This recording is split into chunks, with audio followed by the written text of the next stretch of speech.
اسے نہیں معلوم کہ یہ درود ہے، وہ اس کو یہ معلوم کہ یہ نام ہے، اسے نہیں معلوم کہ نام ہے، نام محمد ہے، دوسرا نام احمد ہے، دو نام آپ صلی اللہ علیہ وسلم کے، محمد بھی ہیں، آپ کا دوسرا نام احمد بھی ہے۔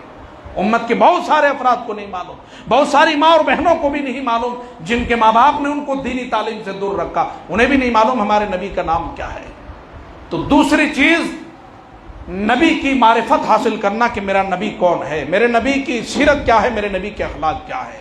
اور تیسری چیز دین حاصل کرنا، دین کی معرفت، میں جس دین پہ چلنے والا انسان ہوں، میں جس دین پہ چل رہا ہوں وہ دین کیا ہے، وہ کون سا دین ہے جس پہ میں چل رہا ہوں، جسے میں مان رہا ہوں، دین کے بارے میں۔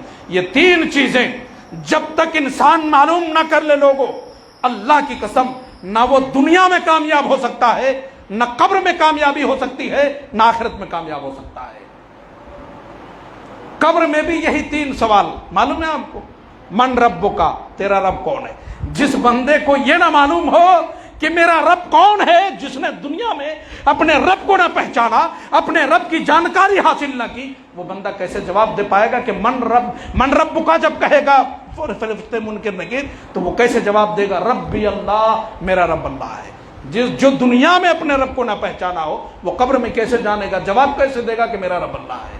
قبر میں بھی یہی تین سوال ہوں گے۔ پہلا سوال من ربک، تیرا رب کون ہے۔ ما دینک، تیرا دین کیا ہے۔ جس نے دنیا میں نہ جانا کہ میرا دین کیا ہے، میں کس دین کے ماننے والا، کس دین پہ چلنے والا، میرا مذہب کیا ہے، تو بتائیے کہ وہ جواب قبر کے اندر کیا جواب دے گا۔ من محمد، تیسرا سوال ہوگا من محمد، محمد کون ہے۔ جس بندے کو دنیا میں نہ معلوم ہو کہ میرا نبی محمد صلی اللہ علیہ وسلم ہے، ہمارے رسول اور پیغمبر ہیں، آپ امام الانبیاء ہیں، آخری نبی ہیں، وہ بھلا کیسے بتا پائے گا کہ محمد صلی اللہ علیہ وسلم رسول ہیں، ہمارے رسول ہیں، اللہ کے رسول ہیں۔ تو معلوم یہ ہوا کہ ان تین چیزوں کا اگر دنیا میں کامیابی چاہتے ہیں، عالم برزخ میں قبر میں کامیابی چاہتے ہیں، اور پھر آخرت میں کامیابی چاہتے ہیں، تو ان تین چیزوں کا علم حاصل کرنا امت کے ہر شخص پر فرض ہے۔ ہر شخص پر یہ تین چیزوں کا علم حاصل کرنا فرض ہے۔ اس لیے یہی وجہ ہے کہ آج معاشرے کے اندر جو ارتداد ہے، الحاد ہے، جو انکار ہے، دین چھوڑ کر بھاگ رہے ہیں، یہی سبب ہے کہ دین سے دوری لوگوں نے اختیار کیا ہوا۔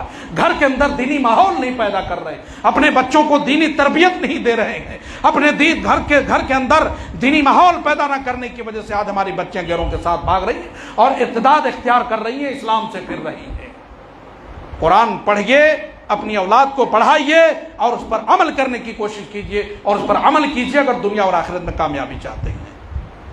اور پھر اور ایک سبب ہماری مصیبت، عذاب، ذلت و رسوائی کے ایک اور سبب ہے حرام خوری، حرام کمائی، حلال کو چھوڑ کر حرام راستے کو اختیار کرنا، یہ بھی امت مسلمہ پر عذاب کے اور ہماری ذلت اور رسوائی کے اسباب میں سے ایک سبب ہے۔ اسی حدیث کو پیش کر کے انشاءاللہ میں اپنی بات کو ختم کر دوں گا، چونکہ وقت بھی اذان کا ہو گیا، 8:30 بجے عشاء کی اذان ہے۔ اس حدیث کو پیش کر کے اور اس کا ترجمہ کر کے انشاءاللہ اپنی بات کو ختم کر دوں گا۔ عن ابی ہریرہ رضی اللہ تعالی عنہ قال قال رسول اللہ صلی اللہ علیہ وسلم من یاخذ عنی هؤلاء الکلمات فیعملوا بهن او يعلم من يعمل بهن فقلت انا یا رسول اللہ فاخذ بیدی فعد خمسا فقال اتق المحارم تكن عبد الناس وارض بما قسم الله لك تكن اغنى الناس واحسن الى جارك تكن مؤمنا واحب للناس ما تحب لنفسك تكن مسلما ولا تكثر الذكر فان كثرة الذكر تميت القلب رواه الترمذی وسلسلۃ الاحاديث صحیحہ للالبانی۔ حضرت ابو ہریرہ رضی اللہ تعالی عنہ حدیث کے راوی بیان فرماتے ہیں، نبی صلی اللہ علیہ وسلم نے فرمایا، صحابہ کرام کا جمگٹھا ہے، نبی کائنات علیہ السلام خطاب کر رہے تھے، صحابہ کی طرف متوجہ ہو کر آپ نے فرمایا، من یاخذ عنی هؤلاء الکلمات، لوگوں میں کچھ سکھانا چاہتا ہوں، میں کچھ تعلیم دینا چاہتا ہوں، میں تجھے کچھ سکھانا چاہتا ہوں۔ کون ہے تم میں سے جو مجھ سے ان باتوں کو سیکھنا چاہے؟ کون سیکھنا چاہتا ہے؟ من یاخذ عنی هؤلاء الکلمات، یہ کلمہ میں تجھے دینا چاہتا ہوں، کون ہے جو ان کلمات کو مجھ سے سیکھے اور اس پر عمل کرے؟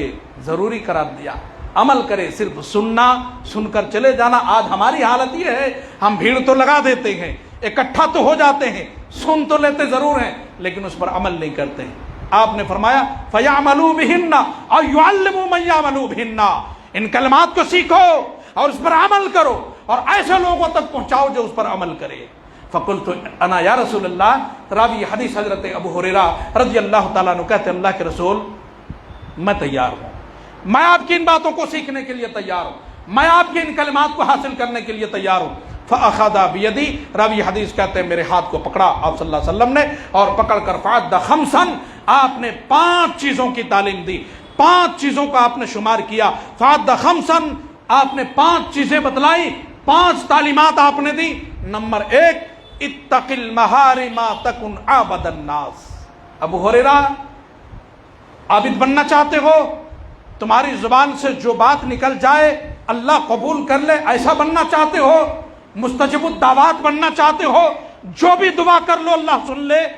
تو اے ابو ہریرہ اتق المحارم تکن عابد الناس، ابو ہریرہ اپنے آپ کو ان تمام چیزوں سے بچا لو جن چیزوں کو اللہ نے تمہارے اوپر حرام کر دیا ہے، محارم الہی سے اپنے آپ کو بچا لو۔ اتق المحارم تکن عابد الناس، تم عابد بن جاؤ گے، تمہاری زبان سے جو بھی فریاد نکلے گی مستجب الدعوات بن جاؤ گے، جو بھی دعا کرو گے اللہ قبول کر لے گا۔ شرط یہ ہے کہ تم اب اللہ کی ان حرام چیزوں سے اپنے آپ کو بچا لو جن چیزوں کو اللہ نے تمہارے اوپر حرام کر دیا ہے۔ آج جب مصیبتیں آتی ہیں عالمی پیمانے پر قنوت نازلہ کا اہتمام ہوتا ہے، جب کوئی بڑی مصیبت آ جاتی ہے فلسطین پر یا برما میں یا کشمیر میں کہیں بھی، تو پوری دنیا میں عالمی پیمانے پر مساجد میں قنوت نازلہ کا اہتمام ہوتا ہے کہ نہیں ہوتا؟ سب جگہ ہوتا ہے، یہاں بھی ہوتا ہے، انڈیا کے اندر بھی ہوتا ہے قنوت نازلہ، اپنے مومن بھائیوں کے حق میں دعائیں خیر کرتے ہیں۔ پھر بھی وہی حال ہے، حالت ہر دن ایک دوسرے سے بدتر ہوتے جا رہا ہے۔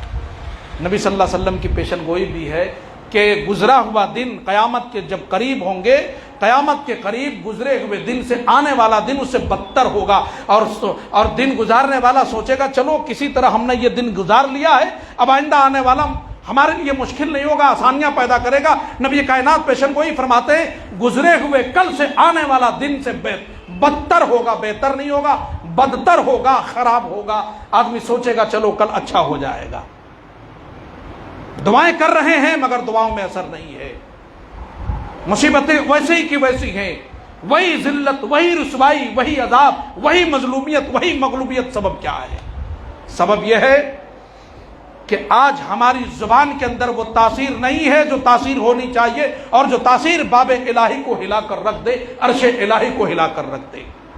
چونکہ مسلمانوں کی دعاؤں میں بڑی تاثیر ہے مسلمانوں، اور مسلمانوں کے لیے سب سے بڑا ہتھیار دعا ہے۔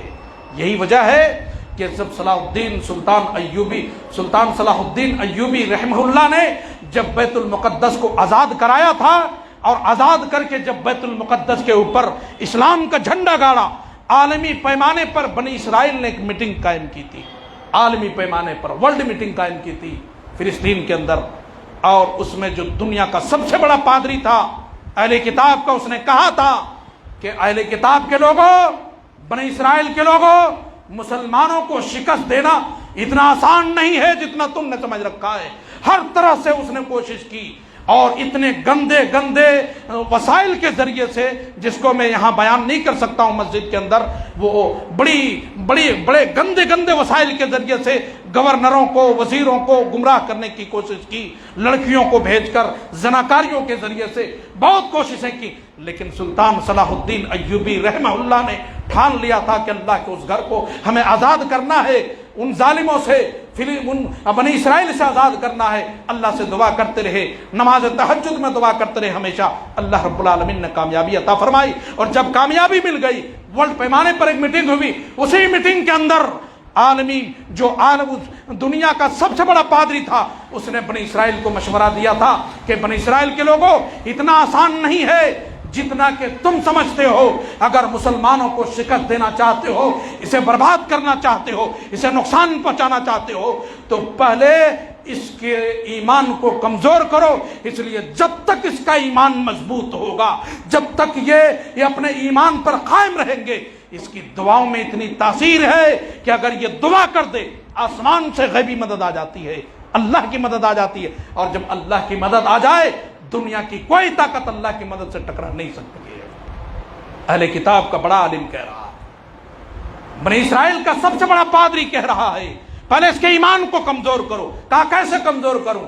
کہا ٹیلی ویژن کو ایجاد کر دو۔ ٹیلی ویژن کو وہیں سے ایجاد کیا، اور آج پھر وہی ٹیلی ویژن موبائل کی شکل میں آج ہمارے جیبوں میں ہے۔ آج ہر نوجوان کے، ہر بزرگ، ہر آدمی کے جیبوں میں اسمارٹ فون ہے، اور نعوذ باللہ من ذالک ایسے رنگ ٹون، ایسے گانے، ایسے میوزک رکھتے۔ اسلام میں میوزک ہی تو حرام ہے، میوزک ہی تو حرام کیا اسلام کے اندر۔ ایسے میوزک، نماز پڑھ رہے ہیں، سورہ فاتحہ کی قرأت چل رہی ہے، دوسرے ضم سورے کی قرأت چل رہی ہے، کسی کا فون آیا، موبائل پہ گانے بج رہے ہیں۔ بتاؤ جس عبادت کے اندر میوزک اور گانے بجے وہ عبادت اللہ کے یہاں کیسے قابل قبول ہو؟ جب عبادت قبول نہیں ہوگی تو پھر اس بندے کی ہوئی دعا اللہ کیسے قبول کرے گا؟ پھر مصیبت نہیں آئے گی تو کیا اللہ کی رحمتیں آئیں گی؟ لوگوں، اگر دنیا اور آخرت میں کامیابی چاہتے ہو کہ اللہ کی رحمتیں نازل ہو جائیں، تو ان تمام چیزوں سے پرہیز کرو جن چیزوں کو اللہ رب العالمین نے حرام کر دیا ہے۔ میوزک حرام ہے، اس سے پرہیز کرو۔ گانا حرام ہے، اس سے پرہیز کرو۔ زناکاری حرام ہے، اس سے پرہیز کرو۔ حرام خوری پرہیز کرو۔ سود حرام ہے۔ جتنے بھی حرام راستے ہیں ان تمام حرام راستوں کو بند کر دو اور حلال راستے کو اختیار کرو۔ مستجب الدعوات بن جاؤ گے۔ اب تمہاری زبان سے جو بھی دعائیں نکلے گی اللہ تعالیٰ اسے قبول کر لے گا، اور پھر مصیبتوں سے بچ جاؤ گے۔ مصیبتیں اللہ رب العالمین دعاؤں کے ذریعے سے ٹال دے گا۔ اللہ تعالیٰ سے دعا ہے کہ پروردگار عالم اسلام کے مسلمانوں کی جان مال عزت و آبرو ایمان غیر محفوظ ہیں، اللہ مسلمانوں کی جان مال عزت و آبرو کی ایمان کی حفاظت فرما دے۔ عالم اسلام کی ماں اور بہنوں کی عزت و آبرو بھی غیر محفوظ ہیں، اللہ ماں اور بہنوں کی عزت و آبرو کی، ایمان کی اور اس کی توحید کی حفاظت فرما دے۔ اللہ جب تک دنیا میں زندہ رکھ ایمان اور توحید پر قائم رکھ مولا، جب دنیا سے رخصت ہو ایمان پر خاتمہ ہو، خاتمہ بالخیر ہو، کلمہ توحید لا الہ الا اللہ پر ہمارا خاتمہ ہو، آمین یا رب العالمین۔ بارک اللہ لنا ولکم فی القرآن العظیم، والسلام علیکم ورحمۃ اللہ وبرکاتہ۔